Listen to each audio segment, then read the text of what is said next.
Okay, we should be good now. We are live again with another Dragon Ball Super episode review. I have a little bit better lighting, and the reason is because, I have this terrible light next to me that doesn't shine up anything. I'm going to get some overhead, thing eventually when, money comes around for that. I have money to buy, I just not buying it.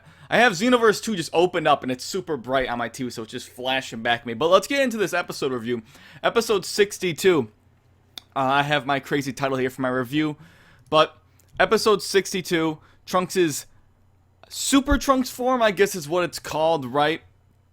It kind of gets unleashed even further. We know that he obviously had it unlocked in the last episode. In this episode, he's kind of going to use it up against Zamasu and Goku Black. So it doesn't really amount to much. It's kind of a disappointment in my opinion. It was cool at times, but that whole form, it kind of led to a little bit of a disappointment. It wasn't around for very long at all. Maybe about 3-4 minutes, maybe 5. I'm probably completely wrong there, but it didn't feel like it was very long. It felt like it just could have done more. A lot of the episode was a lot of explanation to other characters on what's going on. We get the word, of course, of what we know. Goku going to try to learn the Mafuba, the evil containment wave, to take out Zamasu. And yes, in the I see in the chat, Xander EXE saying it's called Super Trunks now. If I remember, it was kind of like one of those episode title names. I don't think it's an official name, but that's what it's being called. So does it sound good? Someone said the stream sounds a bit unstable. Let me know how it is, and I'll try to fix that if it's not. But it should be the same as usual. But with this episode, I got some crazy notes down here, of course. We kind of get the episode starting off with Trunks, of course. You probably just got done watching it, or you just came here to see my review, or thought this was a stream of the episode for some reason. It's not a stream of the episode, it's a review. That's why it says review right there. Trunks goes to fight Goku Black, and is kind of trading blows back and forth. I thought at first because Black kind of smashes him, and it was like, well, what is this? The form didn't seem that powerful, and it really, it's really weird what the form is, and maybe there's something in the subs that'll explain it a little better. It does seem like it's a little not very controllable, unstable. There's moments where he got his pupils back. I think his pupils disappeared again. You know how he looked like Broly or something. He had the blue aura. It kind of seemed like it was turning on and off a lot. But in the beginning of the fight, he's trading blows with Goku Black, and they're like kind of evenly matched, but eventually Zamasu jumps in, then it's kind of not a fight. Trunks tries to hold them off, but the form seems like it's turning on and off, but at the same time, when he looks like he's just normal Super Saiyan 2, I guess, is Super Saiyan 2, he seems to be doing just as good as when he's in this new form. Whatever it is, he'll get aura surrounding him with the blue and the yellow. So I don't really know what's up with the form. It's cool looking, but it does not seem to be very well thought out right now. Hopefully they explain it a bit better in the future, but as for now, it does not seem very well explained, and it's a little lame in a lot of ways. It just seems like fan service, and hopefully they do flesh it out and kind of explain it a little bit more. But when Zamasu's out there, Vegeta tries to help out, but Vegeta, I have in my notes here, it says Vegeta tries to help, gets melted. Because that's basically what happened. He got melted, he got thrashed. It was really no fight there at all. But Trunks holds them off with a barrage of ki blasts, and that's kind of the end of that. And it was just kind of lackluster, just because of the build-up we have. They were building it up in the preview and in the last episode, and it's really amounts to nothing. And are they really going to revisit it in a future episode? Hopefully. But he holds them off, and so everyone can get back to the past, Goku and the gang. And that happens, so they get back there. Everyone else is kind of out there in the present, like Beerus is outside, and Trunks and Mai. Everyone's out there, and then they come back from the future. I don't know if they're just there waiting for them to come back, because they're not going to know they're coming back anytime soon. But once they get back there, Bulma's chewing out Beerus like she's yelling at Beerus. I'm guessing probably because Beerus didn't want to help or something. That's kind of what I was getting from the dialogue. But Beerus looked a little bit scared of Bulma, actually, which was kind of funny to see. Beerus be a little frightened. I mean, it was one thing to see him kind of scared when the Omni King came around at in Universe 6 and stuff, but when Bulma's chewing you out and Bulma's can be very scary, I guess, so, for a lot of these guys here. And kind of start chatting up your thoughts on the episode, guys. We'll get into that after my review. I'll kind of bounce back and forth with you guys in the stream. But Goku goes to it looks like a healing chamber. He kind of gets in there, gets healed up. He doesn't really get a Zenkai boost or anything. He doesn't like make note of any Zenkai boost type of deal. There's some guy in the chat saying, eat my ass. You might want to stop, otherwise you might get put in timeout like a little 3-year-old or something. I don't know. Eat my ass isn't even that big of a deal. Regardless of all that, it's kind of more... after that, the episode really wasn't even that great. It was cool, some of the stuff we saw, but it really wasn't anything special. It really was a lot of explanation, and Chi-Chi's trying to figure out, like, oh, where's Goku? And it really wasn't that funny. It wasn't that funny seeing her kind of try to look for him, going and harassing Krillin, harassing Bulma where Goku is. Goku finally comes out and explains the whole Goku Black situation. And hey, he killed Goten, he killed you. And Chi-Chi's over there crying about Goten. I hear some people saying the animation was bad. I didn't think it was that bad. Maybe I wasn't paying attention to it that much, but it's yeah. Someone says, Daniel Nakanishi, I probably butchered that name. Beerus predicted that he fixed the future, so Bulma was expecting to go into a less hostile area, but she ended up in a war zone. Okay, so that's probably what happened then. But yeah, I didn't think the animation was that bad, but, where was I? We get the whole Goku Black situation explained, stuff we already know. They didn't waste our time by re-explaining because they did it very quickly, but there's this whole explanation showing these two little like chibi versions of Goku Black and Zamasu kind of together going across the timeline to meet up with each other to kind of illustrate what's going on, and it wasn't even funny. It looked really stupid and it was really out of place, and Gohan's like they're shivering in fear. That whole little chibi thing was kind of stupid. Like, what was that about exactly? I don't really know.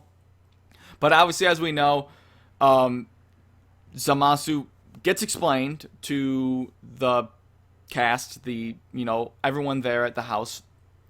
Everyone gets Zamasu explained. He's an immortal god, all of that stuff. And Piccolo mentions the Mafuba, the evil containment wave that was used in Dragon Ball, and mentions it and kind of tells Goku, this attack should work. And he was actually going to demonstrate the attack to Goku, apparently.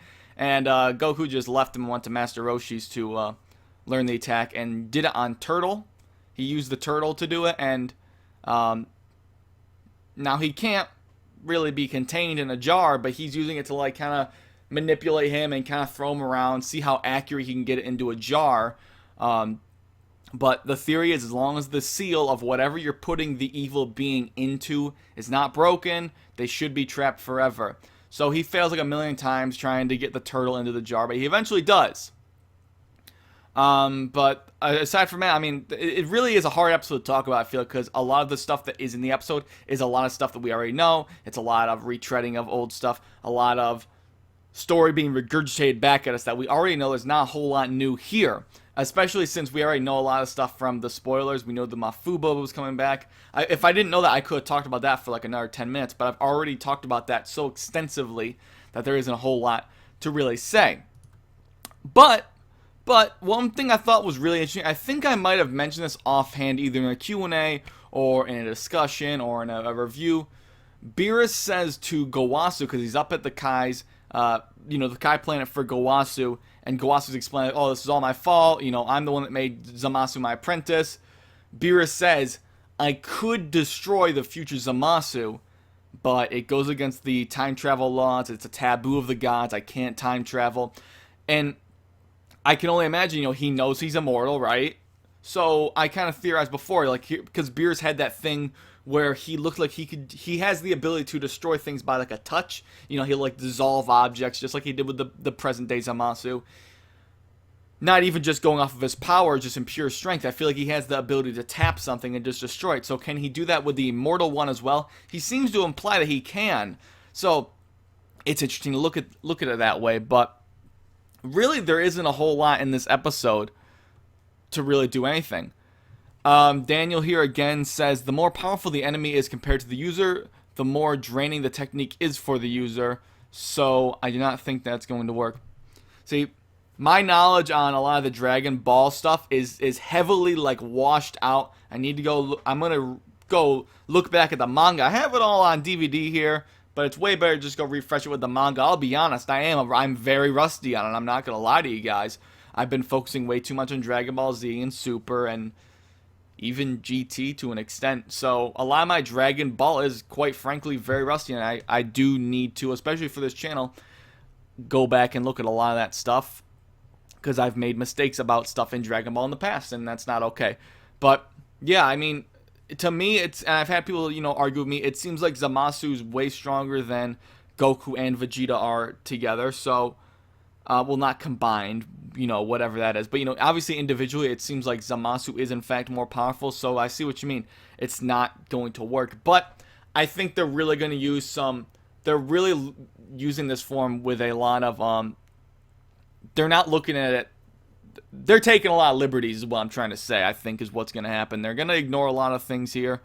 They didn't mention the whole thing about him not being a demon or a lot of things. So I think there's going to be a lot of liberties here, and it's something we're probably going to have to deal with. It's not, to me, I can live with it and not think it's a big deal. I can understand it's cool to make a call back to one of these attacks, from way back when. It's really cool. So I think that's about it for basically the episode review's over. If you don't give a shit about whatever else I have to say, you can go ahead and leave. But I'm gonna stick around and go off of some of your stuff in the chat.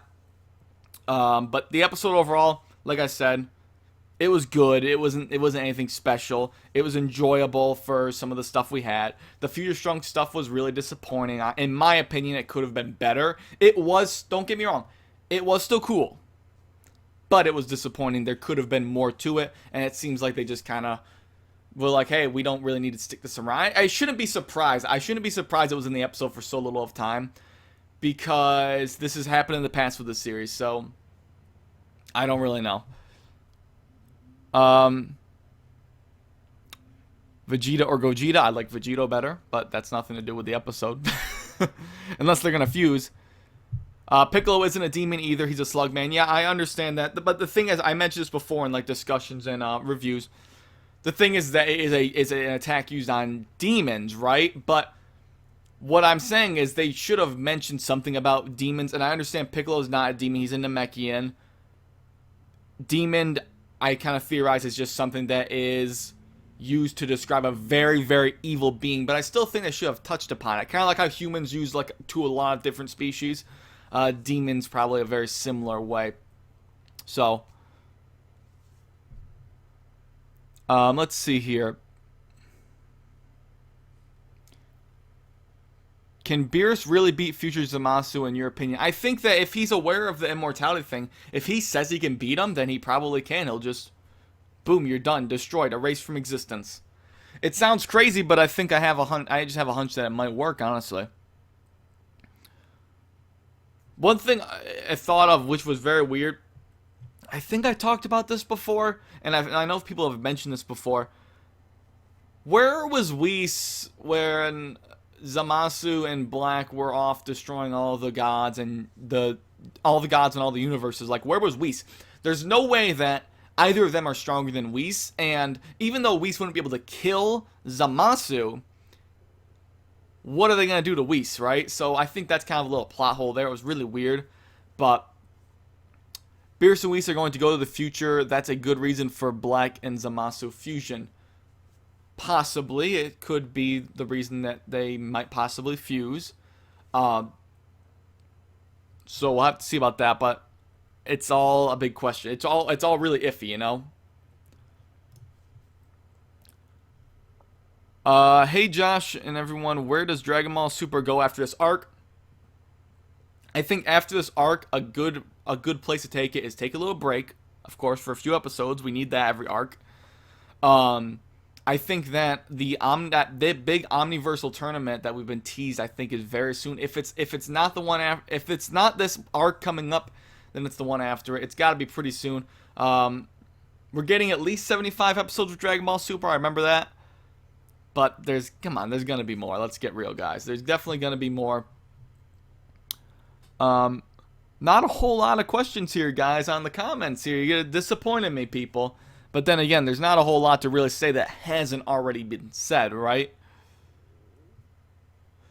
Daniel again saying Beerus does not have the power to erase an immortal Zamasu, but the Omni King does. I can see that, because if Beerus can't, I think that the Omni King would have to have the power, right? Like, it'd be kind of crazy. But is he going to really use that power? Probably not. We'll probably won't see that happen.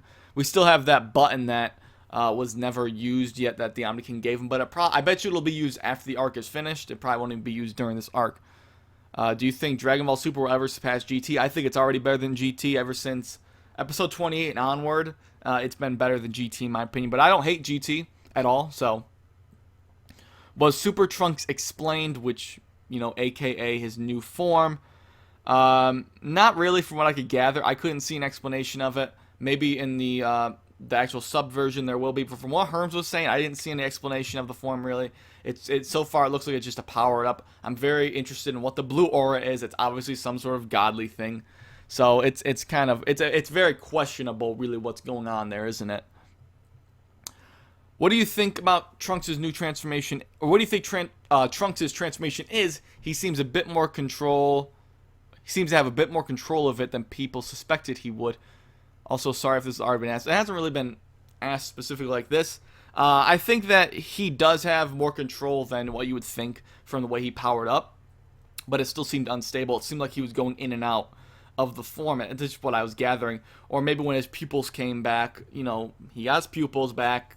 He wasn't in such a blinding rage anymore. Maybe he had more control of it then.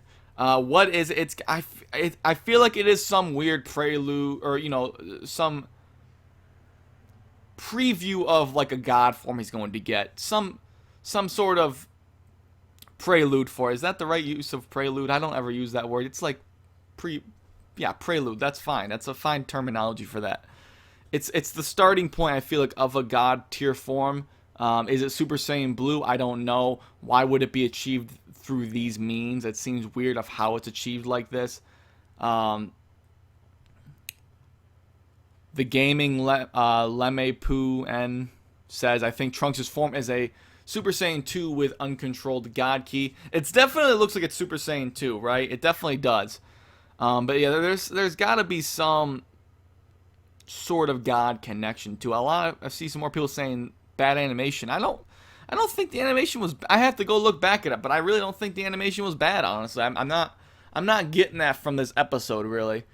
Maybe I'm blind or I didn't look at it right, but a lot of people are saying it's just Super Saiyan 2 with an uncontrolled God Ki. It seems to be the general consensus. And is that true? Is that what it is?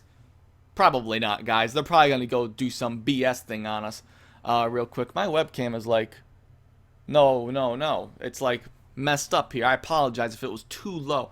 I got like this weird setup here. I gotta get a way better room setup here, don't I? Let's see here.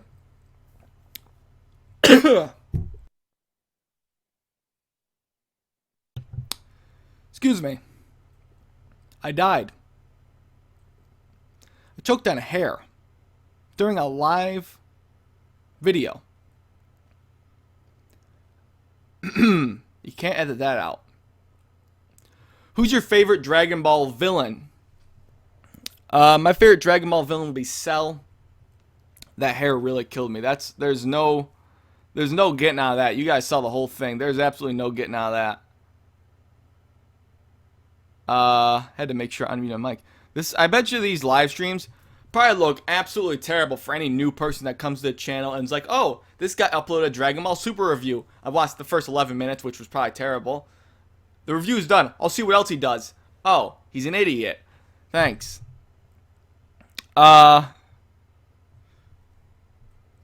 Evil Thunder said that Herms a few minutes ago. Guasu says he'll take responsibility for the whole mess. Oh, okay, I already mentioned this.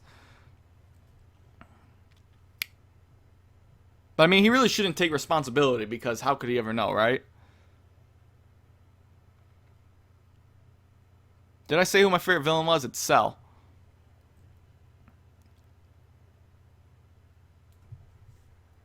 Let's see here. We got K. Derek. Do you see subliminal Gohan training by the look of his face?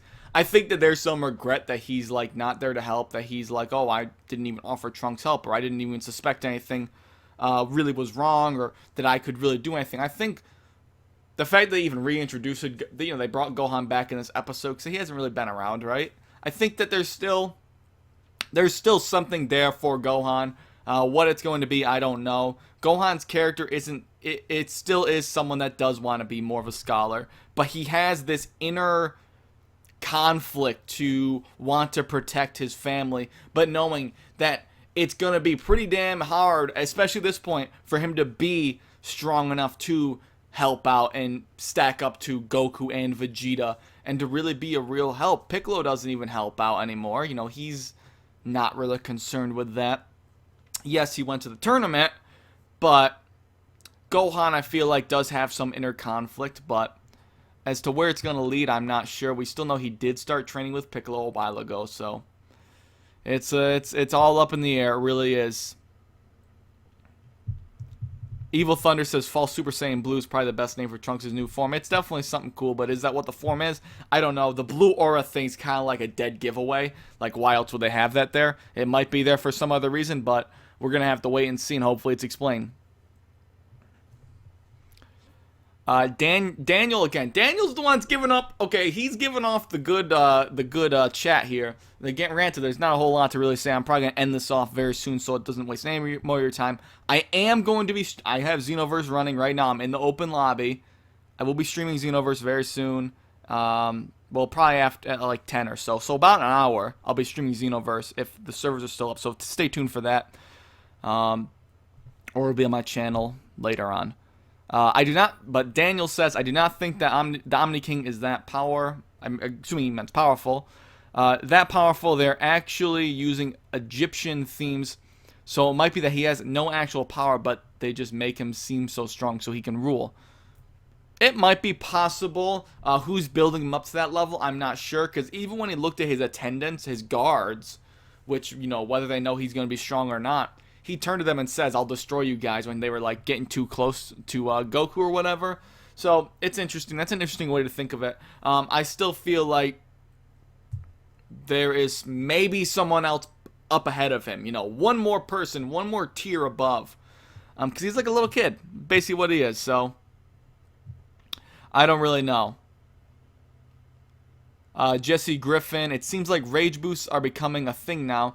Do you think this concept will play a role in the arc or series going forward? I think it's definitely something ever since Battle of Gods that's getting used a little bit more. Seems a little more common.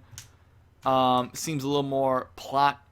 It seems to do a little more with the plot right here. The raising Vegeta moment was an epic moment in the series. Very big plot point.